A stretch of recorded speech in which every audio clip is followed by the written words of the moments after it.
Want to rise above what holds you back? These are the stories of those fighting that battle. It might also be the story of you. I'm Dan Waldschmidt, author of Edgy Conversations and strategist of billion-dollar companies all over the world.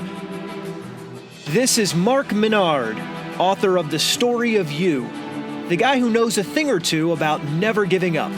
You're listening to Elevating Beyond. Let's get started. Hello everyone and welcome back to Elevating Beyond, and I'm pumped up about today's show. I love it when things happen like this. I have today with me John Heffron, and it's pretty cool how all this just kind of came up because I was at Easton here walking by the Funny Bone where they put on shows at the comedy club there. Right. I haven't even been to a show there I think in like 9 years. And I saw that you were performing, right. And I was like, oh, I think I've seen that. And then I started Googling you and watching a couple of your clips, which were hilarious. Right. And then also, I saw that you won The Last Man Standing, the show on NBC. Back in The Last Man Standing. That's a Bruce Willis movie, I think. Last Man Standing. No, it was Last Comic Standing. It was one of the earlier seasons, so I actually won it in, I believe, like 1974 or whatever the math is at this point. But it was a while ago. Yeah. Yeah. So I appreciate you. You have. I look tired and I have a hat on. I've been traveling and I'm doing the show. Yeah. But I woke up to come and be in this beautiful environment. I appreciate it. I have a lot of drinks going on. I have coffee and water, and I'm going to kind of alternate between the both. Yeah, your energy drink, which they need to be sponsoring us now. Yeah, I also had a 5 hour. So technically, I had a 5 hour energy. Here's coffee, here's water. I'm probably not going to do the coffee now, unless you want me to just explode on your show, which might be cool. Hey, you're a comedian. That could be a new bit, right? That was awesome. That would make for a good story for you. That's the thing. You have guests on that come on and they explode. And then people that's my show. It'll go viral. That'd probably be the one that went viral. I pay monthly. I pay a Patreon to see that, to possibly donate for you to get stuff that people drink to explode. But yeah, so thank you for having me. I appreciate it. That's awesome. And I took it. I got to be honest. I don't normally do this type of stuff only just because I'm lazy. Not because I have an ego or whatever, but I get asked to do a lot of things. And I never do them because I just don't feel like getting up or driving or doing the logistics. Some people love it. Like as performers, it's another chance for me to perform. And I don't know. I've done comedy for 30 years. I did morning radio in Detroit for like 100 years. And, but yeah, like a lot of times you don't want to be center of attention. So like, I get it, yeah. This type of stuff, you go, but I don't. What if I'm not entertaining? What if I'm not in the thing? But you're the new John. You're getting John Heffron 2.0. That does this type of stuff and is excited about doing this type of stuff. It's cool too, and it's and no, I get it too. I'm a guest on a lot of things, but I'm also picky. It just depends what's going on, what the thing is, right. Because some shows they'll want like a perfect scripted, we do these, and I just am like, that's not going to be. I've done those. I did one. It's not going to help anyone. The questionnaire that they gave me that I had to fill out, to prior to doing it. Yeah. It was a business type podcast, and a lot of listeners and stuff like that. But I was like, I'm not doing this much homework. I know. I'm not. If you have anybody that's capable of having a conversation in a few whatever. I mean, if I don't even know what, to be honest, the theme of your podcast. If you go, well, all we talk about is Beanie Babies. Now I might be host, right? Like now I just said to you, okay, I'll do your podcast, and if we're gonna do Beanie Baby talk, I might be like, oh, and I could probably fake it. But this one had like so much homework where I'm like, yeah, I'm not doing that much homework. I don't have, so all I have is interesting people from all over, whether it's like New York Times best, and I don't care about the famous. I've had like NFL players and people like that, but it's always having real conversations about just like what they've done to get to where they are and not sugarcoating it. And also, like, I've had my own story of a lot of crap that I've overcome, and I just like to have interesting conversations with different people because because I love it too. Like you mentioned people could see something like, oh, he won the last comic standing on NBC and then was just an overnight success, which is not even close to 20 plus years of really on the road, like work. Yeah, I did when I won Last Comic Standing, which was 100 years ago. By that point, I was doing comedy 15 years prior to Last Comic Standing. I started doing comedy. I don't know if those who don't know, the really quick, hopefully not boring bio, but I'll bullet point it, is I was 18, I was a huge fan of comedy. I went to comedy clubs just because I like comedy at open mics. This was prior to, there wasn't Comedy Central, there wasn't any station you listen to all comedy to. There was nothing. There's no, except for a Tonight Show. You'd see a comic on a Tonight Show. That was it. Maybe an HBO Young comedian, but that was it. As exposed to stand-up comedy as you were. Yeah. But I was a fan, and there was a comedy club you could be 18 years old to get in. Yeah. So I just started college, and it was the only bar in town you could actually be in a bar at that age. We'd go and watch all the open mics, and then there was a waitress who was just crazy beautiful. And I remember me and my friends would always go, let's sit in her section, just to stare at her, basically. And she would come by, and then she'd go, you guys are here every Tuesday. You should sign up for open mic night. Do you guys want to get on stage? Because open mic, there's 20 people in the crowd and 4 comics. Like, it was kind of not. It's still has to be a little nerve-wracking the first time you're doing it. Well, then she goes, do you want to get up? And then me, to impress her, keep in mind I was 18 and dumb, I go, sure, I'll get up. Like, with 0 how to do it, 0 act. And but were you like, as a kid, did you joke around? I was not the look at me guy. I wasn't the I need attention guy. I was none of that. I thought it was funny only because I made the teachers laugh. I knew how to be like a class clown, but I knew how to take it just enough that the teachers liked me. So if I had a test that was a borderline C-D, I could probably get the C- out of them. Yeah. Because they liked me as a human. Opposed to where if I was kind of a jerk, then they would lob that D. So I kind of knew how to, how to make people happy. And that's interesting. And not be a pain, right? Like, so. Did you think? And I know because I love them. Did you think?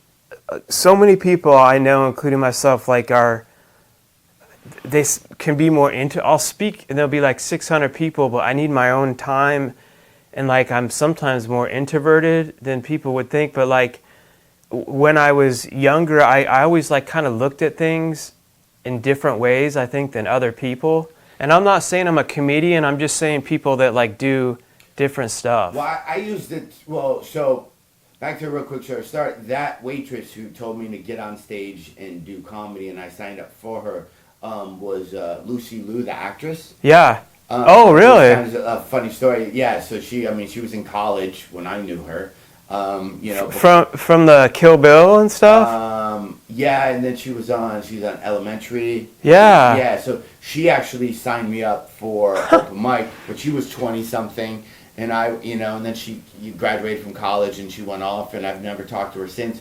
But it's weird because she literally pushed my life. That one interaction with her, and then me saying yes, literally then, like a video game, you just opened up all these new levels. Yeah. That wasn't there for you prior to me walking into that place.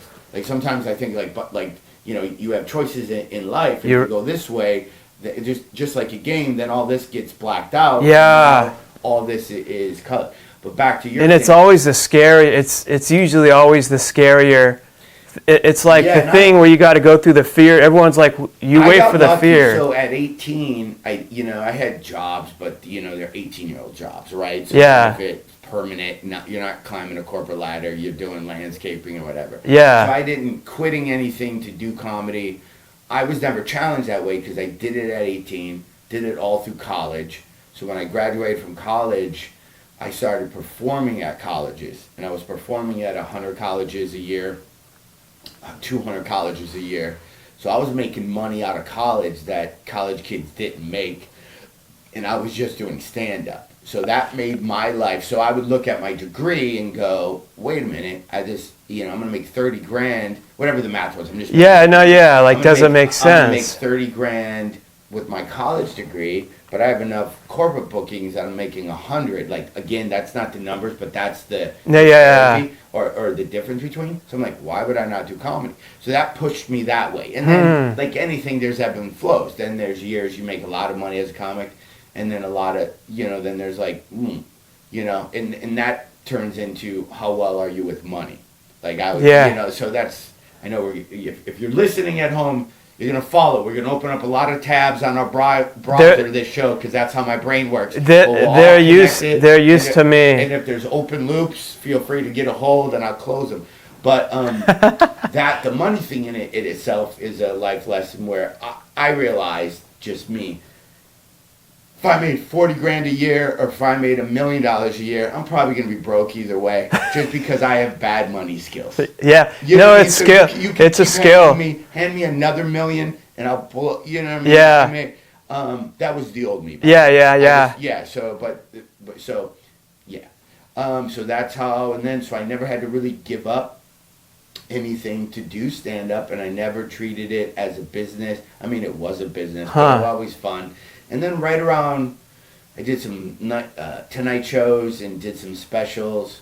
It was still fun, and it was still just a thing, and all that stuff just kind of were nice grounders. I put my mitt down, and I got them, and it's just part of the thing. Then after Last Comic happened, that's where it became, that's where the incorporation happened, where then now it became a business. Where it's funny, where whatever goals, so if anyone, if you people listening to your podcast are in the business mindset, or they want to achieve goals and absolutely, you can go to so many seminars on how to get what you want in life and and set goals.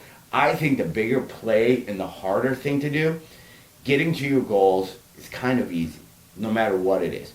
If you weigh 220 pounds, you want to weigh 195. You can get to 195, right? There's all these tricks. There's roadmaps on how you get to 195. The key is how you stay there. So that's the truth. I think the hardest thing is, let's say you get your goal, right? That's the truth. I got fame. I was on the TV show, and then now suddenly I'm making all this money. The hardest part of my life has been keeping that. Yeah. Wasn't getting it. Yeah, and it could not having it end there. Like, now I've arrived, and it's... And then your motivation's gone. Yeah. Unless you have a new set, or you expand that, because you can coast for a little bit. For a little bit. Yeah, let's take away money and big things. Let's just say you want to lose 15 pounds. Yeah. Get anybody listening very specific. Just about anybody can lose 15 pounds or get rid of 5 pounds of just that fat because you eat after 11. Yeah. You can drop that, and that's not hard, but then changing your lifestyle or setting new goals or stacking onto that is where, I won't speak for anyone, but is where I had a problem. So after Last Comic, I was lazy, had a lot of momentum that carried on, and then... then recently you kind of go, okay, I got to set some new ones now. Yeah. I settled.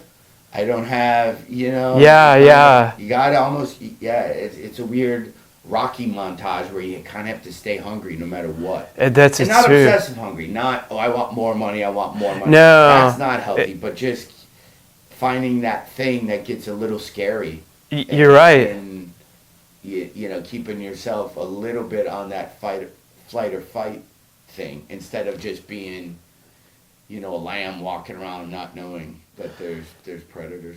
By the way, if you're listening, I didn't understand the last 3 minutes. They do. Actually, that's dead on. No, that's... I'm everything you're saying in my head. I'm like, amen, because it's all my listeners, that's what it's all about. Like, people don't get that. And at my younger age, I would see when I was getting in trouble and I thought I was a loser, and successful people were just born successful and they never had to struggle. And I had it all wrong, not understanding that when you make it like to a different level, like you're saying, again, it's never like, yes, you have to have money to survive. That's part of it. But if you just do it for the money, then that's not going to be enough because I know plenty of millionaires very well that aren't happy. I know a lot that are really happy, but it's about their purpose that they're going after. But it's the same thing. They're always pushing themselves, or they're learning from their mistakes at a certain point. Right. To be like, because I have my company Dream Shine. I have this whole story of going up against the whole state of Ohio to open up something that was different than everything else that they had for special needs, all this politics. I was 26. I got threatened by people high up at the state next to the guy. It was crazy. Had to become like a self-taught lawyer, and I hated all that, but it was to build this program. We built it. We continue to grow. 13 years later, it's an overnight success, of course.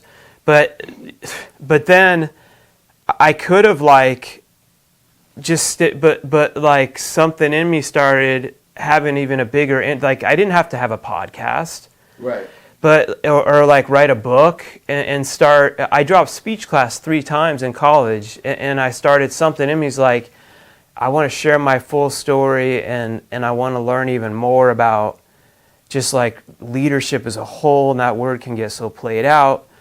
But then even just sharing about like overcoming doubt and fear, and I'm just so in like sitting down with people and and that pushed me, like you were saying, out of a whole other level of my comfort zone. But that was like the best thing that I could have done without even realizing it. Like all the people I've continued to get to know and the different opportunities that have opened up through that. At whatever people's journey are, you go and you're allowed to change, and you're allowed to, set a new course and do whatever. It doesn't mean what you were doing before was wrong. It just means now you're just changing things up. You're adjusting for wind. You're doing all that. And I think at any level you get to, no matter what, there's always that. So you're never, when you're in college, all you're thinking is, once I get out of college, then I don't have all these college problems, right? I don't have to take tests. I don't have to wake up at 8 o'clock and go to that lit class. Like all you're doing is going, man, once I'm out of school, then there's all this bull that I don't have to deal with. And then you get an entry-level job, and then, right, so now we just got rid of your college problems. Mm-hmm. That your life would be perfect if we didn't have those. So now we took you out of there, now you're at your new job. Entry level, you have a bully boss, you have a bully, people that you work with, and stuff like that. And now you're like, man, if I can just run this place or whatever. And then you get to that level, and then you're like, man, I'm only making 40. If I can make 150, then I won't. But every level of life you hit, there's a new set of problems. So you get paid more to handle bigger problems. It never goes away. Yeah. It's always like a video game. There's always a boss guy that you got to kill. It never, the levels get harder and harder. So it's so true. Way back from at college level or entry level, there's coping skills that you have to learn that then will take you through the rest of the thing. And that's what I did as a comic, because as a comic, your lives are ups and downs. You have years. Yeah. You make $1 billion. I mean, again, because for me, even though I'm very successful, I do a lot of corporate events, in clubs, but at January 1st, you're back at zero. If you have the type of business where it's, you're kind of grabbing if you're sales or whatever. Because you're your business. Yeah, you sell real estate. You can sell 100 houses year one, or Yeah. When January comes, there's no guarantee you're selling 100. Yeah. You can sell 0. Yeah. So you never know what the next thing is, and you have to kind of have the mindset of just, starting over every time. Yeah. The same enthusiasm and trying to go what works. And try to run those patterns again, and hopefully you keep, drilling and getting more stuff. Yeah. And that's for me as a comic, that's where my coping I got this weird thing where the real me is me by myself, sitting, in a room or on a couch with just me and whatever. So that's the real me. Right? Just chilling. Yeah. Then when I have to do, my shows, my stand-up comedy, I step into that role. Yeah. And there's a different set of rules for myself and how people talk to me and whatever when I'm in that role. And then when I'm done with that, I always come back to me. Yeah. And then when I have to do a podcast, I step into that hat. There's a set of rules, how I conduct myself, blah, blah, blah. And then when that's done, I come back to me. But you have to get back to that. Yeah. To that you in by yourself with nobody around, the true you. You're allowed to have fake. I wouldn't even call it fake. I would call it different set of rules, because let's say me as a comic, when I go to a club, how I want to be treated by the managers of the clubs or whatever is not the set of same rules I would have if I was in a relationship with somebody. Yeah, very true. So you have 7 billion different roles and rules, and you have to learn not to start to mix and match them. Right? Like, so in a business environment, if you're a boss, right, people talk to you a certain way, right? Because you're the boss. But when you come home, if your wife or husband or kids talk to you in a certain way, they're going to talk to you differently than your employees, and they have every right to, because you're not you can't fire. I have 20. I have 20 employees, and that's a whole other thing too. And I had to learn levels too. I had to learn, because I never wanted to be the boss that was like the Mr. Burns from The Simpsons type thing. But also, I learned by being too nice. We were smaller, and I had someone I needed to fire in the early years. It was just bringing everyone down, Nick. But I was being too much of a coward, and I just kept thinking, just fix I hope it gets better, we meet. And so then I realized you have to make those harder calls too, and it's more about serving the team. You know what I mean? Yeah, and those are all skills, I think, great skills for people to there's a million ways you can read up on them and stuff to learn how to... And there's levels too of learning it. My brother-in-law, who is works on... He's not a heart surgeon, but he's an assistant to a heart... there's levels of the team. Yeah. And he'll do his hospital stuff, and when he comes home...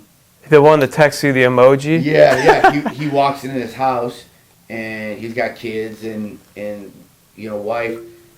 Kind of nobody talks to him, and he goes into the piano room, and then he plays piano for whatever it is, 15 minutes. He plays piano, and then that's his, whatever happened that day, that's done. He has a moment, he takes a thing, and now he can come out, and because obviously you're going to be stressed, whatever your job is. Oh, yeah. If people die or whatever, then for him to walk into the house and have his 4-year-old throw stuff at him. Yeah. His wife, did you call the roofer? You need to learn how to take those moments and then have the people around you go, this is the thing. That's so true. I need a thing. When I come in, I'm going to need a thing, and then I'm yours, but don't just give me, so I do that. And it's you're bringing up so many good points, though. It's not the same. Like, people put stuff out there and be like, here's the 10 steps, everyone. It's really about knowing you. Like, for him, he knows doing the piano. You need your alone. But you know what I mean? Like, it's not saying everyone needs to do. Some people, my wife gets more energy from going out and will go and be around people. That sucks the energy out of me. Right. But like when I go to speak and all that, like I'm like you, because I love it. I'm passionate when I'm doing it. Right. And then I feel like, they're paying me. I want to make sure I'm being, but then I'm like, I'll be in like the hotel or something, and I'll try to. It's not that I don't want to see, but I almost like will take little. After it's done, like I just don't want to have to deal. I want to just kind of like have some. Yeah, the same way. When I'm on stage, I'm a different person than when I'm off. Yeah. And I say goodbye to people who bothered to drive 2 or 3 hours. Like respectfully, yeah, and you're thankful, and I watch you do that too, and that's like cool. It and stuff, but there's definitely there's a couple things I do before I go on stage to kind of zap my brain to let me forget about whatever was going on in the day, so I could be more focused. That's another good point, to be able to turn that off.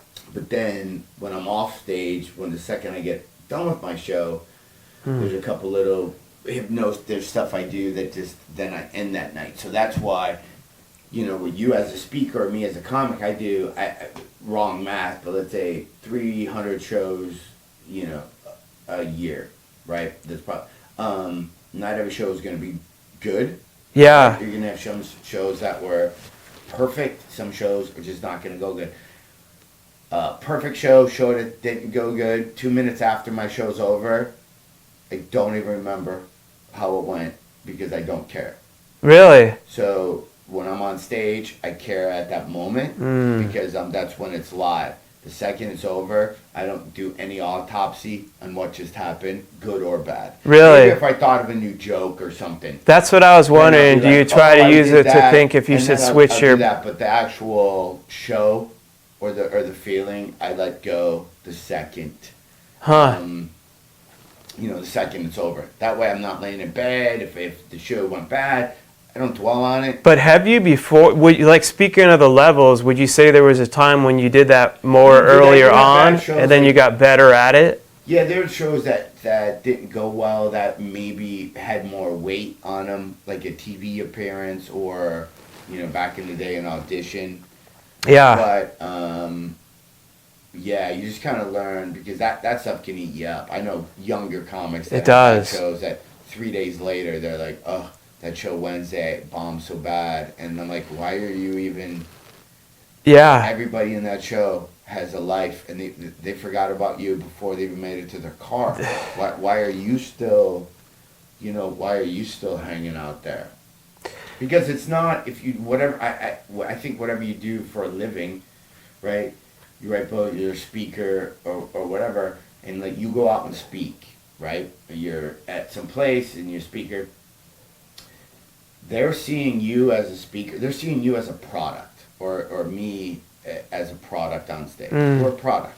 They don't know the real us. True. So if they have any criticism, you suck, let's say, they're saying you suck to the product.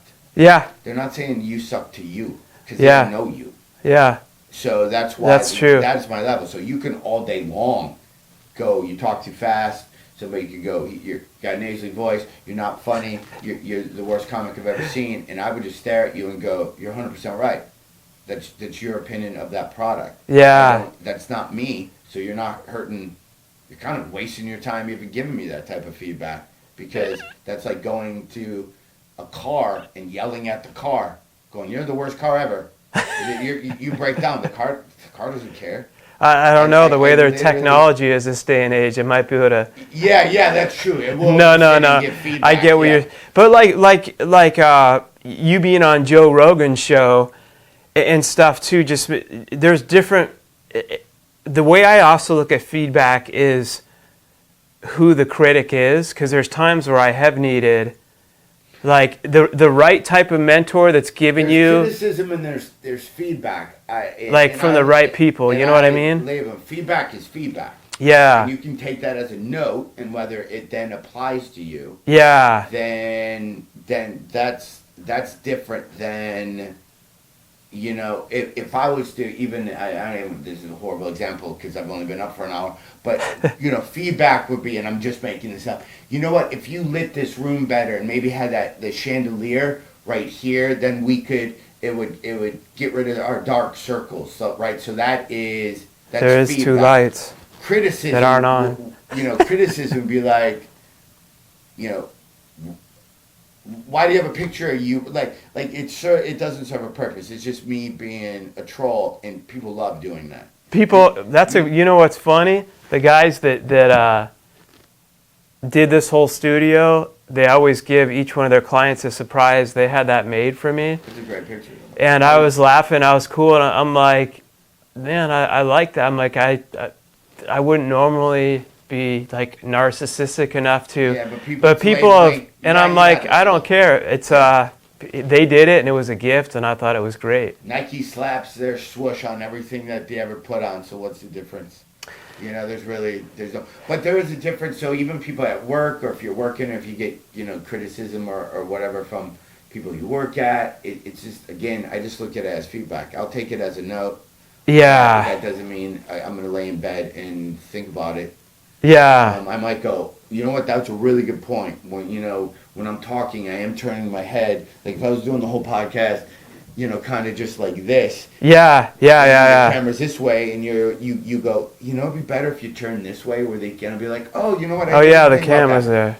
Yeah. So, yeah. Yeah. People can't handle that. There's a lot of new comics or people even in the business stuff I do that they just can't. They just don't have the coping skills to have them hear anything that's not positive. When you're like, I'm not trying to. Even at comedy clubs, when they don't grow though. When people are talking at comedy clubs, right? There'll be a table. People are talking. They're disruptive. The guy will walk over and go, "You guys are being a little loud." And instead of going, you know what? We weren't aware of how loud we were. We apologize. It's always, I wasn't talking loud. What? You're not allowed to just have fun at a, like instead of like, and it's funny how grown adults become babies to me. Yeah. Like I see them. They're whatever they do. They're 50-something years old, and they cry like somebody took their sippy cup away from them. Yeah. Anytime they get challenged on behavior. Yeah. That they're having a tantrum in public. Yeah. And you're like, wow, you're just. But that's like the emotional intelligence. It's like a muscle you build that some people that aren't. It's like you said, they can't handle.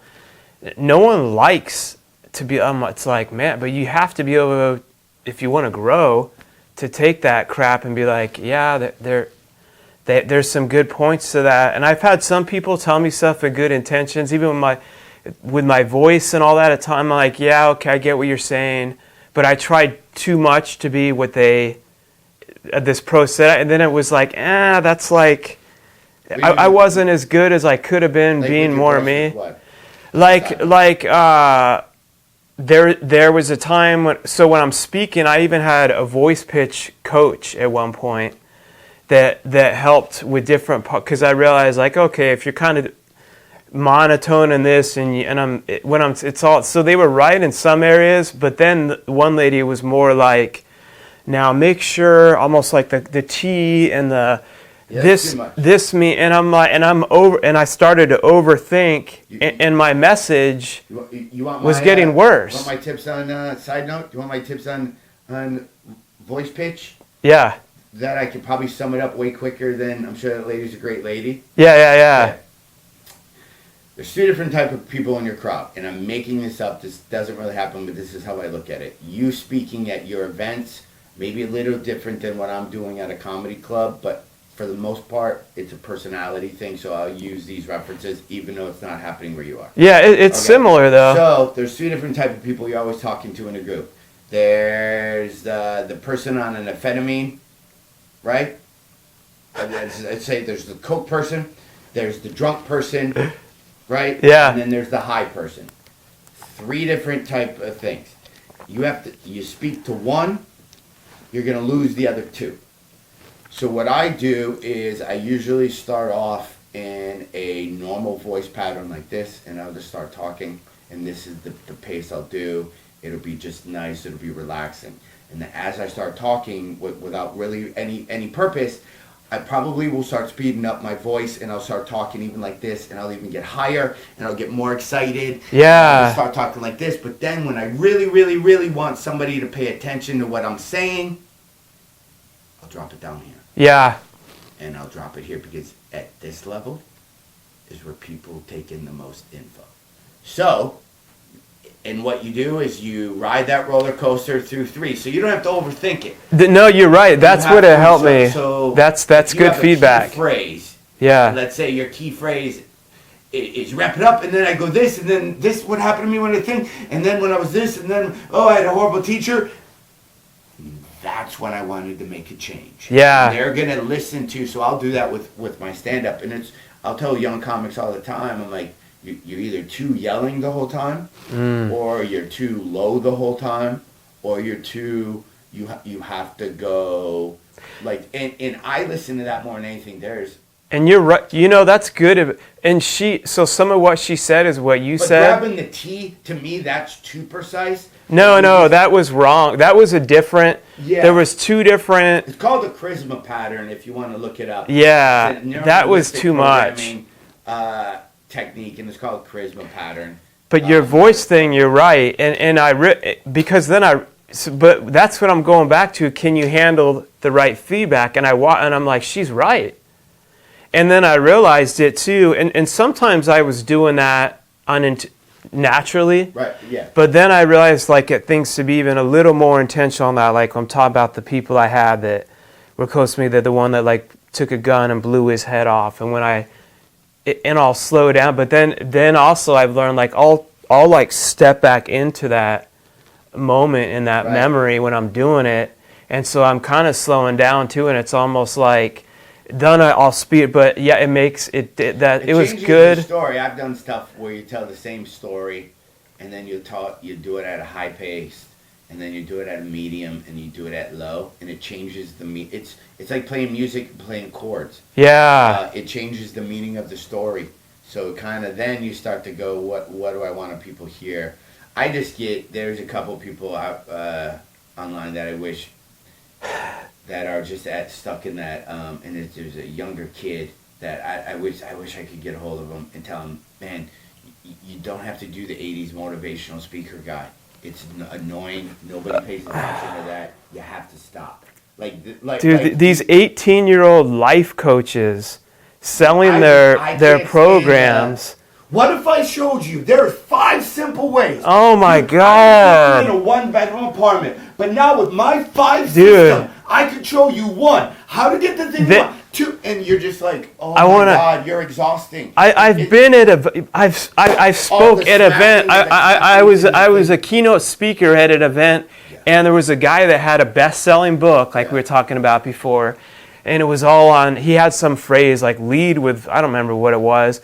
But when we were sitting back in the green room, I asked him, so how many like employees you have? Because I've dealt with like false civil lawsuits on me. Like I've been through the real, and you've got real stuff. Like I teach, and he's like, oh no, I don't. I just wrote and I'm like, well, what about this? And anything I asked him that was off and I wasn't trying to be, I was like really trying to have a conversation like we do. Yeah. He like froze up and would steer back, and in my head I was thinking, because he wasn't gonna. I'm thinking, what a shame! Everything he just told those people was so much it was so much nonsense. Hopefully, we're not all over the place with this, but I know a lot of people in that industry, and it's funny how you see the anchoring, and then you kind of see the sham. Not the sham in the story, because a lot of people need stuff to help them. Yes. But then you have to ask, okay, are you more addicted to the feeling that you get at those things instead of actually applying the knowledge to your life and making your life better? 100%. Or do you like the thing? Because there's a whole system and a whole sham. Yeah. I hate to tell everybody, when you go to those, you're being anchored to be sold the next thing. The whole time you're there. It's for like a course. The whole time they're like, we have this unbelievable entrepreneur. This unbelievable entrepreneur course is gonna, and then they'll go through and they'll anchor, and then they'll go. But we also have the billionaire entrepreneur, and if you take the lessons you learned from the whatever, and you take it to not only some of you are going to want to go to the $1 billion, but they don't teach you. But you know what? Right now we can take lunch, and in the back of the room, if you signed up, the back room, the thing, and that's where the money is, and that's where the seed it's not the ones that are really winning. Because I know good ones that don't do that. That are really like Gary Vee. You know who Gary Vee? Gary Vee. Here are my 2 favorites. So I've done corporate events with Gary Vee. He's the real deal. He's the real deal. Eric Thomas, if you ever meet him. I don't know him. And then my current He's been on the show too. Mel Robbins. Oh, I haven't heard him. She does. Or her. Sorry. The 5-second Sorry, rule. Mel. Holy cow! Like I've done events with her, and I've talked to her, and she talks like a normal person. Yes. She's not it. She's whatever, and the stuff she says, maybe it's stuff I'm going through. I'm like, she's awesome. She's the real deal. She is who she is. Like Mel Robbins. 5-second rule, but on her Instagram, she does all these, and she's really good at social. She's really good at putting out these 2 or 3 minute things, how to, like, but she works, but it's not for fake. It is who she can.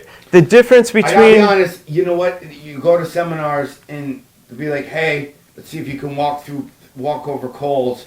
And I don't know. I've had a lot of problems in life. And, I've been through divorce and career-wise. Never once was the message I found at the end of the walking of the coals. Right? It's a circus stunt to me. Yeah. And it bothers me. Yeah, I don't think it's... I get people go, well, that shows you how to overcome fear and da-da-da. You know how it helps you overcoming fear? Is getting out of a relationship that you shouldn't be in. Actually making that call. That helps you get out of fear. Stop with the sweat lodges and it's fluff, so you guys buy the next. That's what bugs me. And you know what I love is the Q&A. The way I help people, I like, and I can tell the difference between at my things, it's someone who's fake or not when the Q&A opens up, because I'm like, ask anything. I love to be asked about stuff because it reminds me of things that I forgot that I knew that I've done. Yeah. And I'm like, oh yeah, I had this situation. People that are like faking it, the second they're off their little script, they'll get asked and they'll just go right back to, and step number 5. Yeah. But it's a totally different thing. My favorite is when those guys, and they don't really exist anymore, it's very a fad, and the thing is when they all start dressing in all white and they think to become they are the message and not the messenger. And they kind of get guru-ish. I hear the word guru or whatever, I like, it bothers me because it gets culty, and then that kind of, those people creep me out. Like, listen, you have a step, I think Mel's book, 5-second rule, is if you have a problem or there's something you want to do, it's basically you have 5 seconds from that thought. I've heard her. To get up and do. So that is a legit thing. I've heard her. You can practice. Yeah. Other people, it's just, they're just feeding the funnel to then sell the next product. And you see, because there's actually courses on how to do what those people are doing. Yeah, yes. Once you see that trick, then the hack. But they're not doing it. Those people never. It's like you with comedy. You never started doing it so someone could get a course and be like, if I follow this hack, I could be doing this and making this in college and and it's not the same. But I'm all for like self-help, and I love that type of stuff. But you just start to see. Oh, I am too. My book's on that. Yeah. But for the right reasons. Right. You start to see. That's what you start to see it. That's why I have this show. It helps people write in all the time, and they're like, it helps. Most of it is like because it's real. Yeah, or you take if I was look at your book and I found 1 or 2 things that are practical, I would then try to apply those to my life and not like, because again. Yes. You can post as many motivational quotes on Facebook and Instagram as you like. Every day, post a new thing. Nobody ever lives by those quotes that they post. You can read 700 self-help books. Nobody ever goes, I'm going to do... People who are really religious want to swear by the Bible and the stuff, and then you go, at what point do you start living from the stuff that's actually in the Bible? Yeah. You can't just... It's not just, you got to either dig in. You pick one thing. Have an example. I say, if you're going to post it, have an example for what you've done. Watch Winnie the Pooh and just live by whatever Winnie the Pooh does, and your life's probably going to change and be better. There's actually probably a lot of good morals in there. But yeah, quit buying all, because I was the same way. You start buying all these different books, and you have 700 how-tos, to change your life, and you don't do any of them. That's stop. Because that's the work. That's where the work. That's where people. It's easier to keep reading than. And when I'm speaking and all that, and they're like, how do you, I don't, I'm like, it's harder. It'll take longer. It's harder than you ever imagine. It'll scare the crap out of you more. And also, I don't even have, the way I'm saying to do it might not be the way you need to do it. I didn't know what the hell I was doing half the time. You figure, and anyone that says they do, you can look back and teach it. But that's all part of it. I'm like, is it worth it? Like, for your purpose to go, like, absolutely. But don't ever let anyone tell you, like, you're going to do this and make 6 figures speaking in 6 months. What? I didn't even speak to, I had a company for 10 years plus that I had built up to then have something to speak on. And I'm not saying my journey's the same as everyone else's, but I'm just like, it's not, it's harder and it takes long, but that's okay. You got to put the work in. And I'm preaching to the choir, you know it. I mean, look how many years you've been being a stand-up. And by the way, you were hilarious. Oh, thank you. Yeah, no, you were. So I'm always watching, and that's why I wanted to see you before. I always just like to get to be able to have things to talk about. But it was cool. I listened to some of your old clips right before, and then I liked how you had new content with things that like some stuff you're going through now. Right. But it was funny, and I was watching.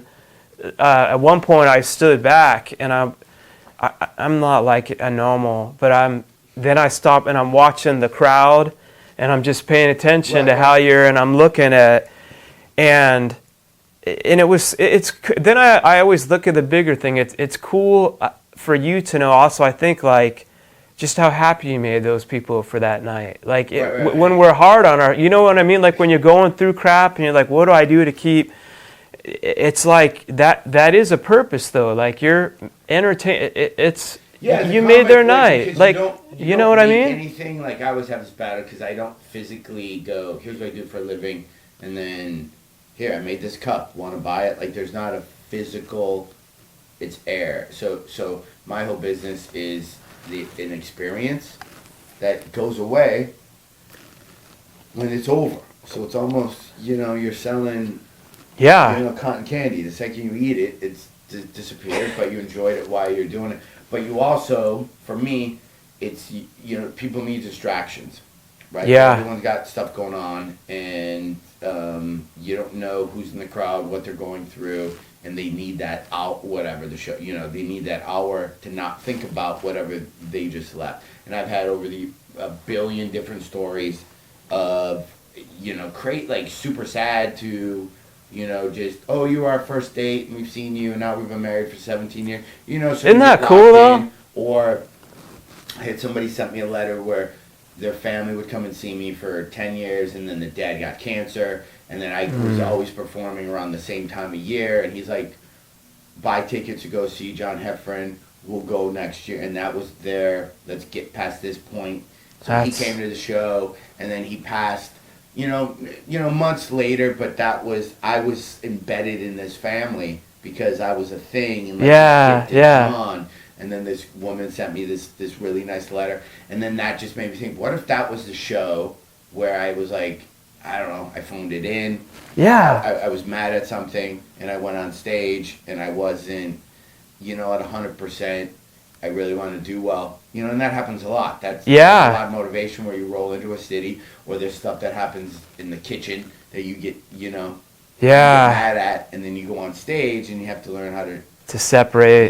Then you got to, I have techniques that I use to flip it, so when I go on stage, I'm only thinking about being on stage, even if something happened to me 5 minutes in the green room. I've had that. You look at your phone. I don't do it anymore, but you look at your phone, somebody texts you or something and gets you in a crappy mood, and then you're like, or you read a Twitter feed, and then you're mad at some political thing, and then you have to go on stage. So, I got ways to kind of separate that. Well, which you build that, and one of them too is when you really, and I say this to everyone about everything, but when you're really going through it, I could just see you light up thinking about just stories like that, like you just shared, like I gotta go. This isn't just about me. The other, you know what I mean? Like people have paid. Like it's bigger than me. Listeners probably named 700 comics. I mean that they know more than me, or that are But a lot of comics are angry on on stage. Like that's their tone. But me knowing them personally, it's all fake anger. Yeah. They're not really, you can't get mad at the same thing every single night. You know what I mean? It's so manufactured that it's all a character playing.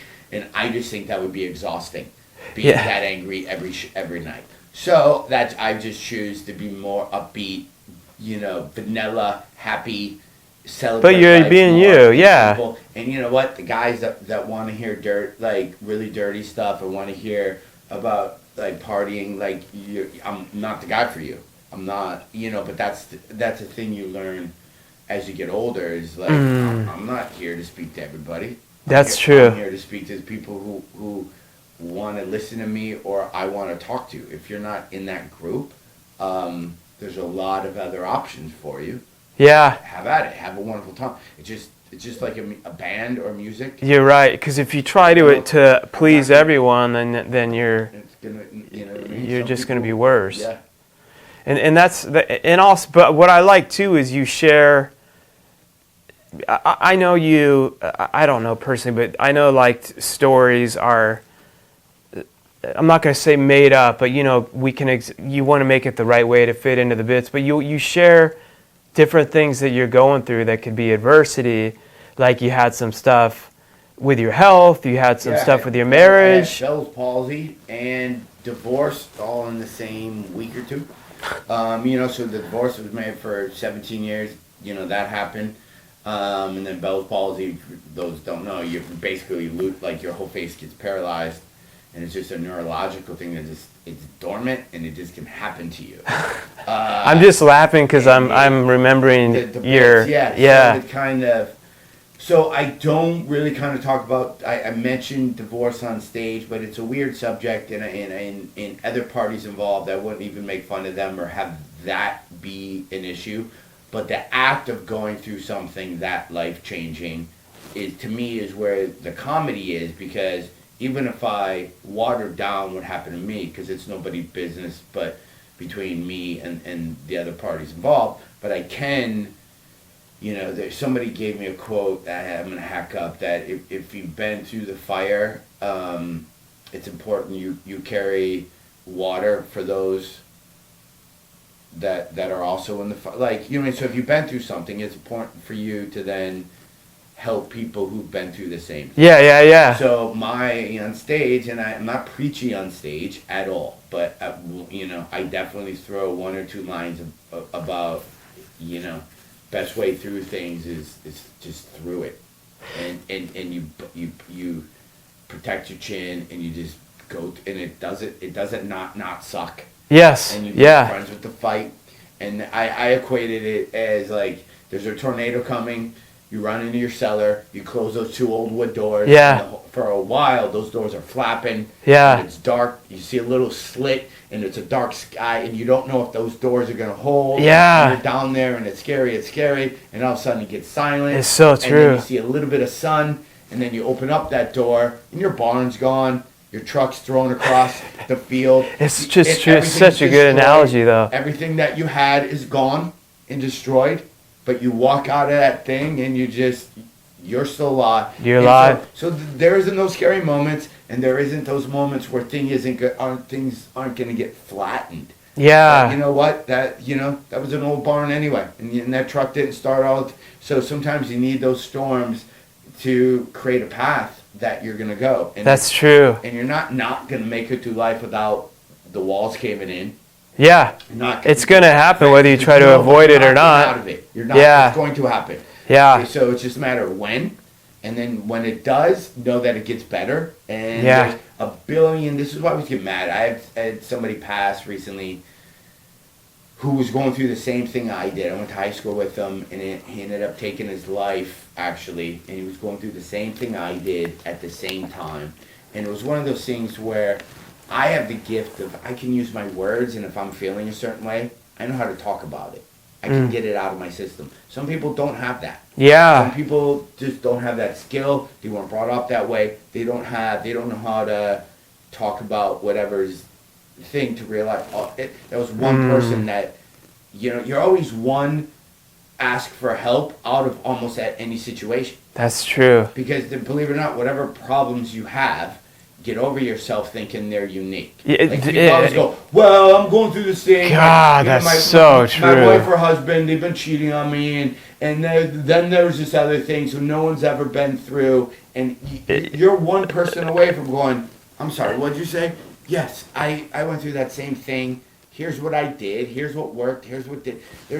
I told you right away that I've been through stuff in my marriage, like the There's nothing second. you're going through that there isn't 700 books on. There isn't. But people like to then make that sad story part of their identity, and some people actually like that feeling and don't want to get help. Like Yeah. any problem you have. Like Yeah. so you go broke, you go bankrupt, you lose all things. Yeah, 1 billion people have gone through that. My good man Dave Ramsey, who I've met him and his team. That's how he started his whole company. He went bankrupt, started his whole financial piece from going through that adversity and never wanting to do it again. Everyone's, You know what I mean? You could have been a victim. Moments where you're gonna implode. That's all. Everything's fixable, and even if it's not. So here's my scenario. Long story short, married for 17 years. Now no longer married. Face fell off. Growing my face back. Selling my house in California. You have to go anywhere he's doing it near you. Yeah, you have to hear that. In California, don't know where I'm gonna live. Right? I literally I can't decide what city, what state, where I'm gonna live. Like I said, married for 17 years, now single. So literally, because we can stack it, but because I still have health and stuff like that. But I've did a hard reset on my entire life, and I don't even have answers for any of the things I tell you. You go, well, where do you want to live? I have nothing to tell you. I don't know. Those answers will unfold in time, and those will come to me. Yeah. I'm literally, I got rid of everything I own, just about. Dude, I have not one piece of furniture anymore. I had really nice, expensive furniture, all gone.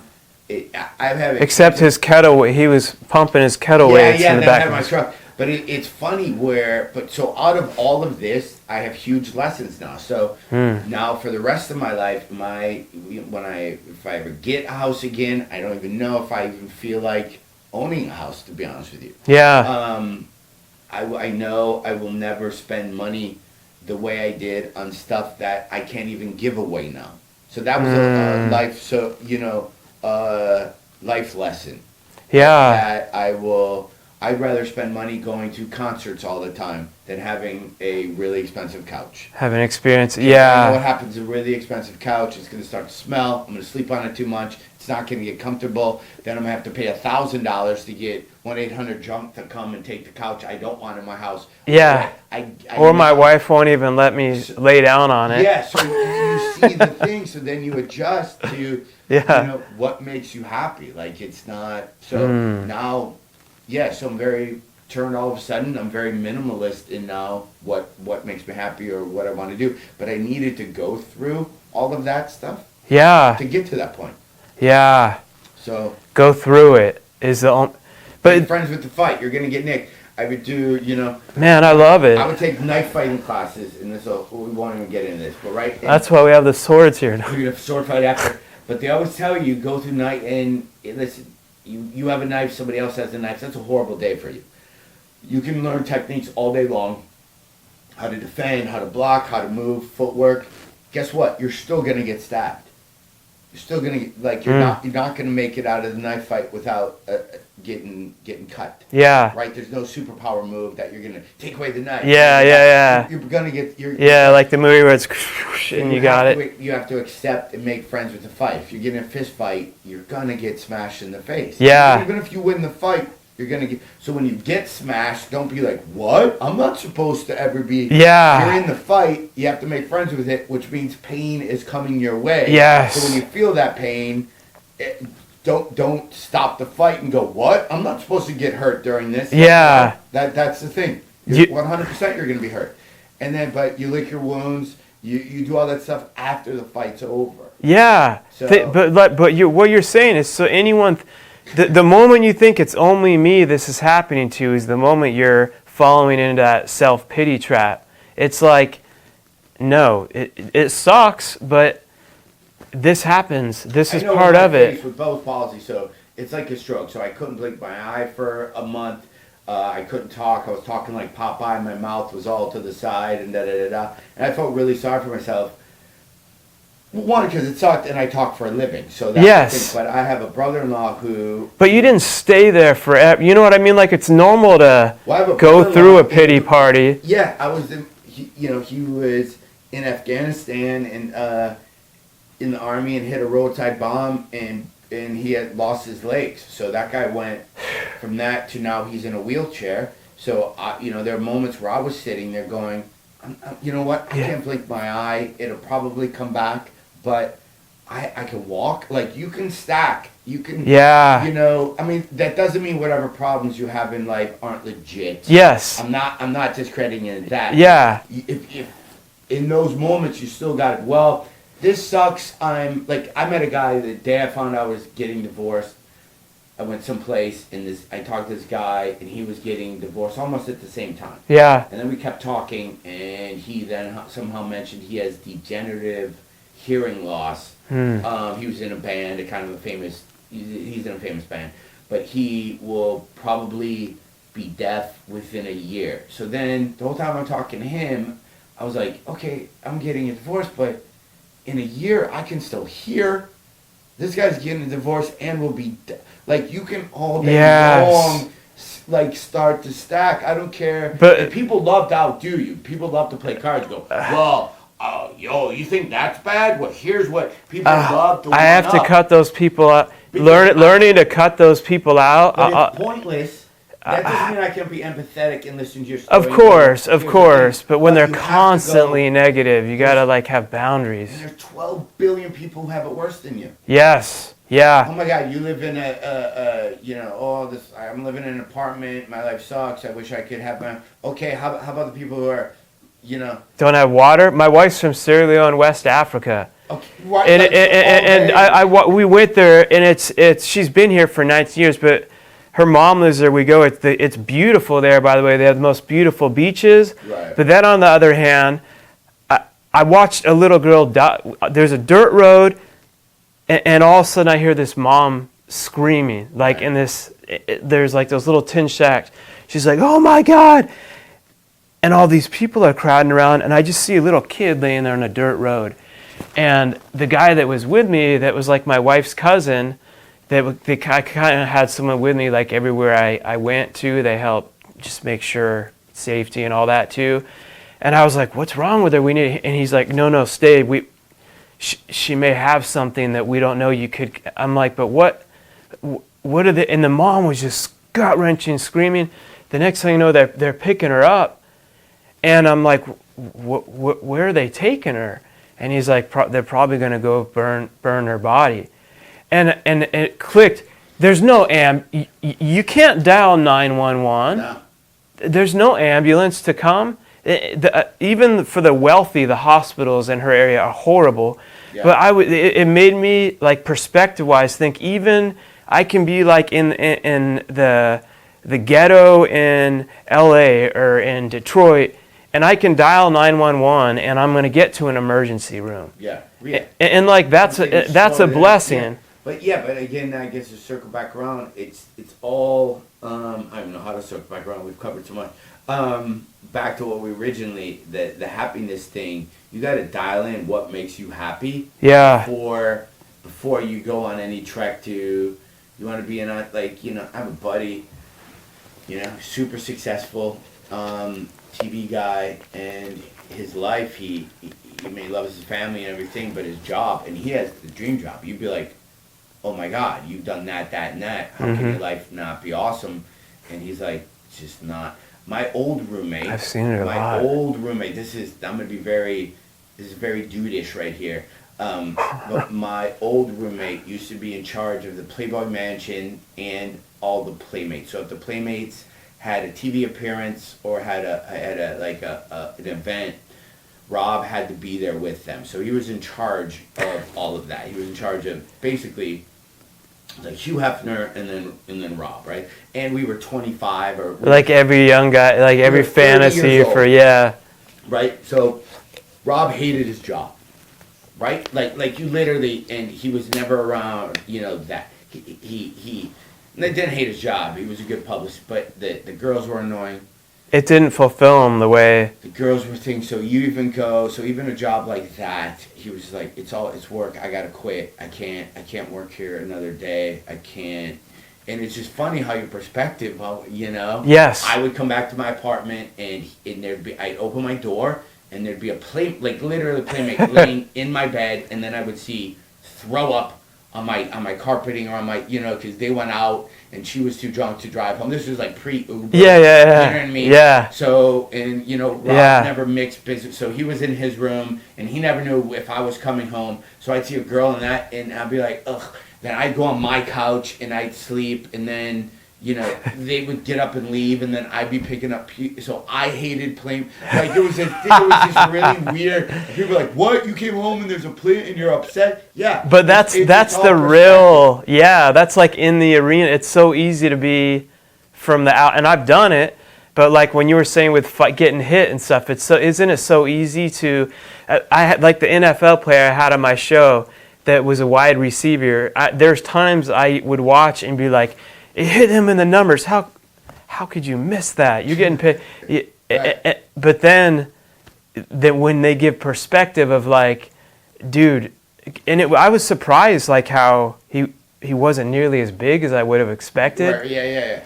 And he's like, when you can hear some of these guys coming to tackle you and the freaking ground is shaking. Yeah, there's all that stuff. Like these beasts, that's in your head while the football is coming at you. He's like, yes, I know I'm paid, but dude, you can. It's like you can feel like, and I know. And then your heart is. I'm gonna catch it, and freaking Goliath is gonna hit me. Yeah. Or sometimes you can be looking like at the end zone too far and already be thinking I'm there and like go ahead of it, but it like.